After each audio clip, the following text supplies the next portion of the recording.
小女孩偶染風寒，被庸医治成了双目失明。她爹为了给女兒治眼睛，親自上山去採藥，不幸墜崖身亡了。孤兒寡母的没辦法，母親夏氏只好帶着3歲的女兒王秋水改嫁給了一個農夫。這位農夫後爹梁實多特別嫌棄這個雙目失明的女兒，這樣的殘廢長大了也嫁不出去，只能做個白吃飯的，難道讓我養她一輩子啊？母親夏氏十分生氣，孩子這麼小，照你這麼說，難不成把他弄死不成？梁實多打了半輩子的光棍，好不容易娶到了年輕貌美的夏氏，當然不想把這麼好的一個媳婦給氣跑了。只見他馬上堆下笑臉：“哎呀，怎麼能呢？那不成了殺人犯了嗎？我的意思是說啊，咱這都是靠天吃飯，我餓幾頓倒是沒關係，只是怕苦了娘子你。所以嘛，你看是不是這樣？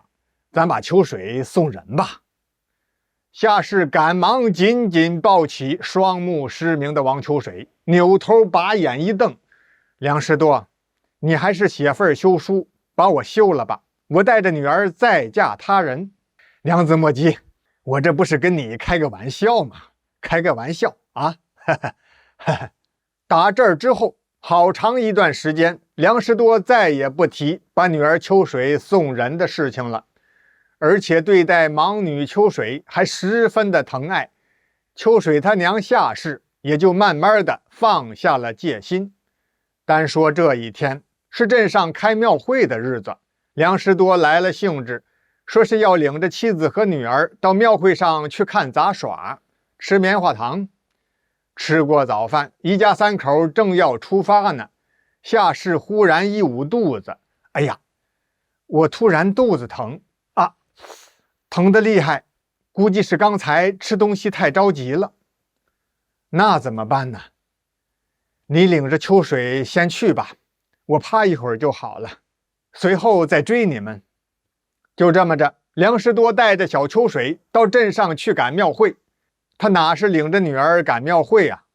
夏氏肚子疼，就是因為梁實多在他喝的那碗稀飯裡邊偷偷放了瀉藥。哼，估計今天一整天你也出不了門了。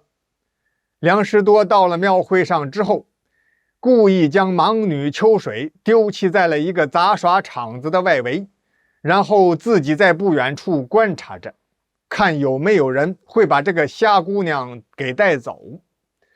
過了一會子，一個老女人對流着眼淚哭喊着叫爹爹的這個小女孩產生了興趣。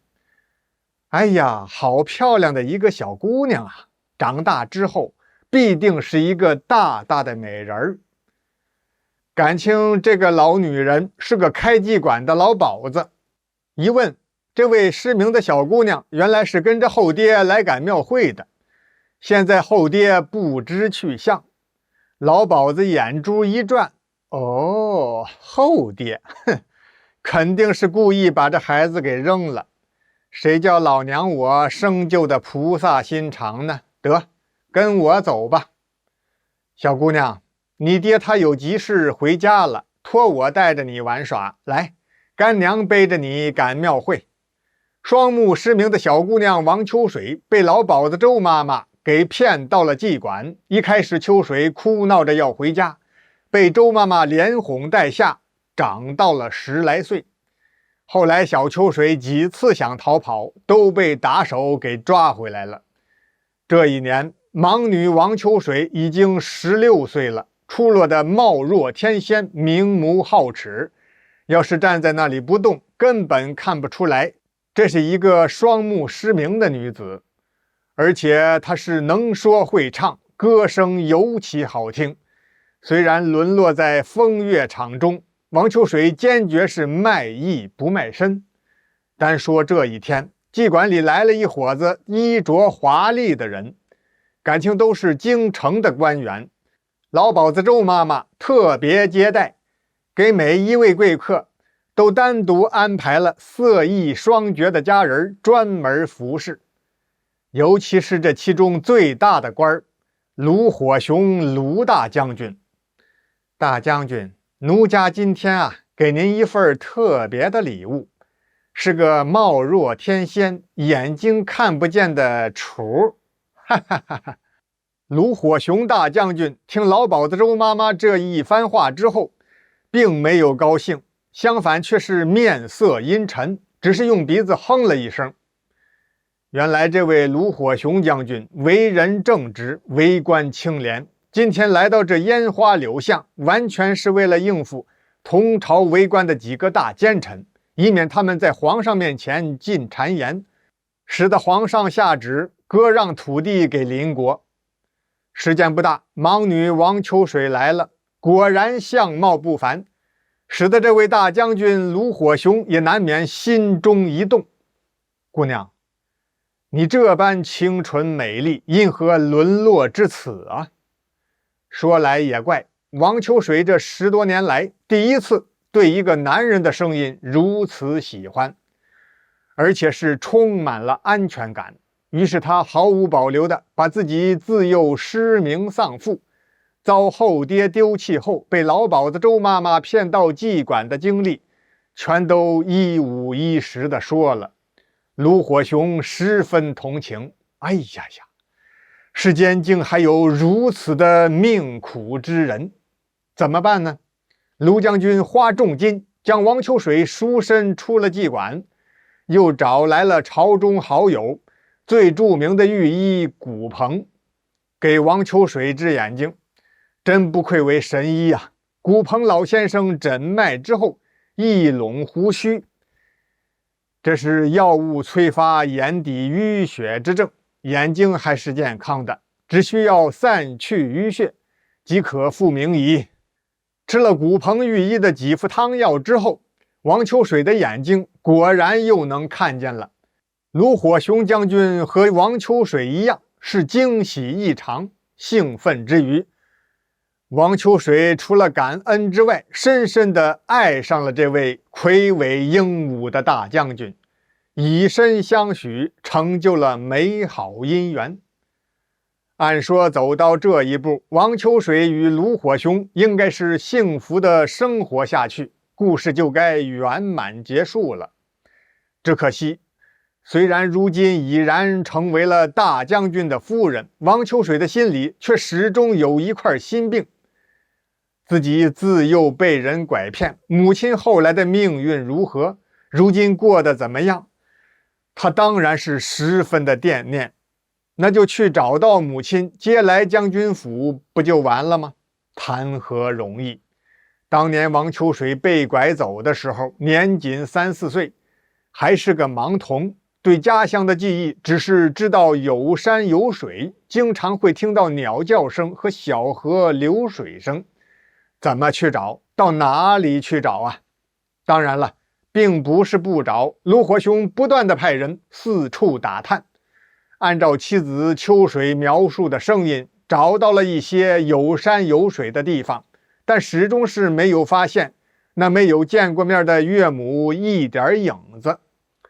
時光匆匆，眨眼之間，王秋水已經替丈夫盧火雄生下了2男2女4個孩子。由於多年來思念母親的念頭越來越重，王秋水病了，飲食不下，奄奄一息。怎麼不請那御医神醫古鵬先生給治一治啊？哎，神醫古鵬已經故去了。只見王秋水躺在病床上，喘了一口氣。丈夫，我死之後，你盡快續弦吧，好替我拉扯大這4個孩子。另外，還是盡量要找到我的母親。如果她老人家還活着，煩勞丈夫你替我為她養老送終。盧火雄將軍眼含熱淚，正要安慰妻子。報，大將軍，新來的女僕夏春和說她能治療夫人的病症。哦，快讓她進來。感情就在昨天，盧火雄在城外巡視的時候，路遇一個討飯的老婦人。盧將軍見她可憐，便收留到了府上，說是讓這老婦人做個女僕。其實也不用她幹什麼活，目的就是賞一口飯吃，養着她。沒想到這個老婦人竟然還會醫術。他摸了摸夫人王秋水的脈搏，又看了看手心，突然老婦人驚叫一聲：“哎呀，女兒，難道真的是你？”在場的人都是一驚，包括大將軍盧火雄。你說什麼？誰是你的女兒？大將軍，您看夫人這手心的紅痣，是個心形。如果老奴沒有認錯，她就是我失散多年的女兒王秋水。秋水的左腳心也有一顆同樣的紅痣。這時候，病重的王秋水也驚奇的幾乎要坐起來了。的確，他的左腳心也有一顆心形的紅痣。這位老婦人真就是王秋水的母親夏氏。自從後夫梁師多把女兒弄丟之後，夏氏與他吵鬧不斷。有一次兩個人動起手來，梁師多被誤傷致死。夏氏吃了官司，縣令說他精神失常，把夏氏放了。夏氏瘋瘋癲癲，淪落成為了乞丐。後來慢慢的精神恢復了正常，他也依然是四處流浪。多年來，夏氏一直希望能夠找到失散的女兒。昨日被好心的盧將軍帶進將軍府，今天夏氏本打算辭別盧將軍，繼續去流浪的。忽然聽到屋裡王秋水在留遺言，夏氏覺得很像自己的女兒，這才借故闖進來，母女相認。王秋水的病奇蹟般的好了，夏氏摇身一變，成為了盧大將軍的岳母大人，繼續留在了將軍府，享受天倫之樂。